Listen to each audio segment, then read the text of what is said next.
This is Robert Kraft, and I'm your host on SNN Network. And joining me right now is John Sexton Abrams. He is the president and CEO of VenZ Technologies. It's a publicly traded company. I got two symbols for you: VENZ on the TSX Venture and VENZF on the OTCQB. And VenZ will be participating in our upcoming virtual event, the SNN Network Canada virtual event, happening December 7th through 9, 2021. To register and for more information to see VenZ's presentation, please go to canada.snn.network. And with that, John, thank you so much for joining me today. How you doing? Hey, doing great. Good to be here. It's good to have you. So this is our first time doing an interview together. So can you start us off with a quick overview and history of VenZ, and then we'll go from there? Yeah, so part of it is my history. I've been in supply chain for 20 plus years with Fortune 500 companies. And I was looking for some tech that actually got at optimizing the supply chain. And believe it or not, there's not a lot of that tech out there. So I found a company in Vancouver, met the founder, wonderful woman. She didn't fully appreciate all of the intricacies of supply chain. So we are a digital supply chain company. We move product data, the things that define a product, from brands, people that make things, to retailers, people that sell things.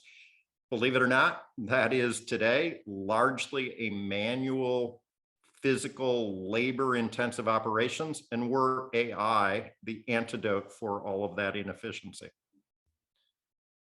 Well, we have a lot to dig into here.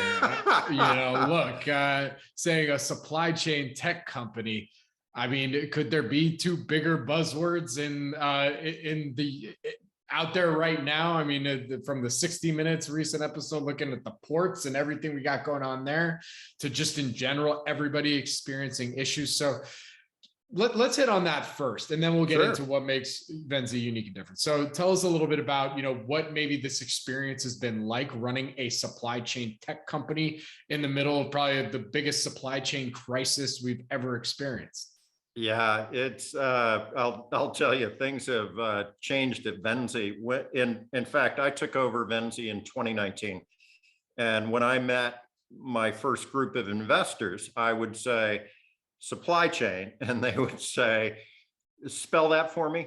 I don't understand what that means. There is not an investor I talk to today that isn't acutely aware of supply chain and all of the problems. In fact, I know you're out in LA. I was on the phone with the port director for the Port of LA, which is, the whole west coast of the United States, up into Canada, into Vancouver, where we have an office.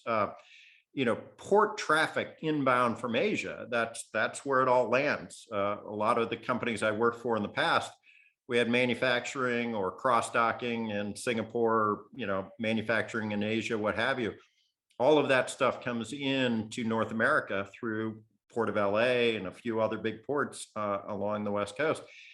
And it is this, I'm kid you not, and there is paper that it is exchanged between that shipper and the port, and it is woefully inefficient. And so when you look at all of the problems across supply chain today, I can trace them, and I've done this. We have a podcast where we talk about this stuff on a regular basis. You can trace all of that back to paper and labor. And when you stress the supply chain, what breaks? Paper, labor, manual processes fall apart. And so right now, we're in an awesome position. We deal mainly with retailers. So, making more efficient the movement of that product information to somebody that needs to sell that product. A ton of problems, but they are the same at every interaction point across the entire global supply chain. We spend all of our time right now in consumer retail, but I'll tell you, I come from healthcare. It is endemic in healthcare. It is in automotive. It is in every vertical for every product everywhere on the planet. So we're doing great stuff today. We're really pleased with how supply chain. Look, I'm not pleased about a pandemic, but all of this was predictable in terms of the ramifications of a pandemic on the supply chain. So anytime people start complaining, oh my gosh, this is broken, we knew this was coming, and thankfully I got into this part of the business a few years ago, and we hit it at the right time. Look, right now I'm talking to you today is what, November, the Wednesday, November 17th. Companies, it's like a little over 20 million market cap. You know, you're by all means a nano cap, right? Yep. How would you say Venzee what about your product suite makes you unique and different and makes you have the ability to take advantage of what you're seeing clearly are ways in which the supply chain needs to be improved? Yeah, so let me explain the nano size of our company. Two of us went looking for this technology and found it in late 2019. We reformulated the company, really changed the entire organizational structure, and we were after the tech. The tech is really, it was machine learning based. It is now fully AI, and it matches things on one side at a manufacturer to things on the other side, a retailer, without human intervention. So that takes about 80% of the labor, of the effort out of the equation. So when you're looking at moving something, whether it's from a shipper to a logistics provider or from a brand to a retailer, removing 80% of the friction is an unbelievable. We're not 3% more efficient, we're 80% more efficient. So that's a big deal. So when you look at the size of our company, golly, why aren't we much bigger? We didn't hire a sales team until third quarter of this year. So third quarter, we started to put together our first enterprise deals. We have several of them. I won't tell you how many, but we have several of them in the pipe right now that are in advanced contract negotiation, if you will. Those get us to some literally out of bounds targets that we set for ourselves this year and next year. So yeah, we're really small, but this isn't to be promotional. This is to just say we're at the right place with the right tech, and we're growing in line with some pretty outsized goals. Absolutely. I mean, what's the competitive landscape look like right now? I would imagine everyone and their mother now is like, yeah, supply chain tech. Here you go. Here we go. Let's go. Funny enough, I got an email today from SAP about what they're doing in supply chain. SAP operates within the four walls of a company. So a lot of these big tech companies that have done really well over the past several decades, they operate within the four walls of a manufacturer or the four walls of a retailer. We're joining those things together. So that's the magic in my mind, and something that as a global connected society, we need.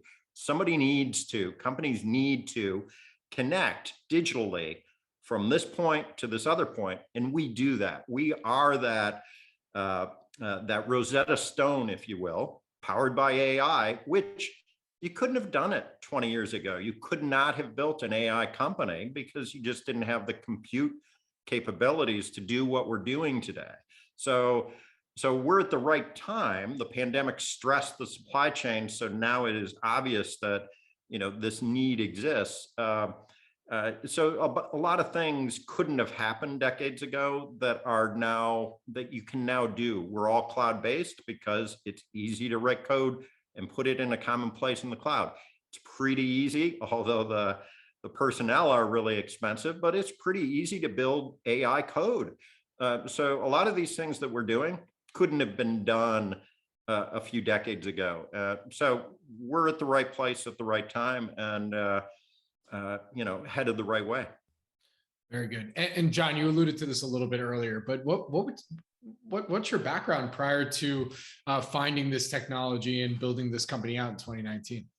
So I ran the digital side for a company called Cardinal Health. So Cardinal Health, a lot of people don't know it, but it is a major, one of the main, I would say there's three main pharmaceutical and medical products distributors in North America. Cardinal Health is arguably one of the biggest. McKesson is another one. I ran the digital side for medical products. So this is sort of mind blowing. 600,000 active SKUs, active products, 600,000. Just to put that in context, if you go to a big box retailer like, I don't know, Lowe's or Home Depot, they might have at best 50 to 60,000 products, 60,000 SKUs available. We manage 600,000 SKUs actively, and we knew something about 1.2 million products on the planet. So whether it's a Band-Aid or a respirator, we had that product information. The problem was that even with all of that information, interacting with a Walmart was very difficult. And that's what pushed me into supply chain tech, because it just didn't exist. And for the most part, it doesn't exist today. The competitive landscape, as you asked about, we're dealing with companies that were architected based on ideas of 1950. So, when you're talking with a port director, they mentally are prepared for discussions that are about technologies that are in the EDI space, 1950s technology, or data pools of the 1970s. Having a discussion about AI cloud-based tech, that's we're a different animal for the supply chain today. Very good. All right. Well, to close this out here before I let you go, Sure. What would you say are some of the company, from what you can tell us, what would you say are some of the company's value catalysts now going into 2022? So the things I get most excited about, we did build out a sales team this year, and they're rock solid people. And the pipeline that we've built between our early partner relationships and these folks that have a lot of retail and manufacturing experience and those connections, that pipeline is massive. And it's with brands that we all know that, they're consumer brands. So it's very relevant. And that pipeline has begun to convert.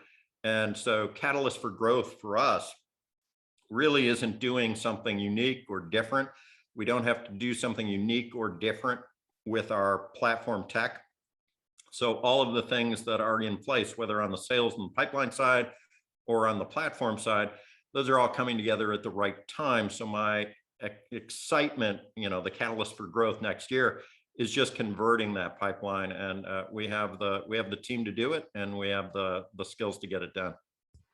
Very good. Well, John, with that, where can our audience go and find more information on Venzee? Go to Venzee.com. One of the things you'll see at Venzee.com, we sell direct now. We largely use that as a lead generator. It is stunning to me how many massive brands will come to buy a connection to a retailer. Really, it's a bit of a poke in the eye of our competition, because we could actually sell direct that way, but we use it as a lead generation. So check it out. You'll get a sense of how our platform operates.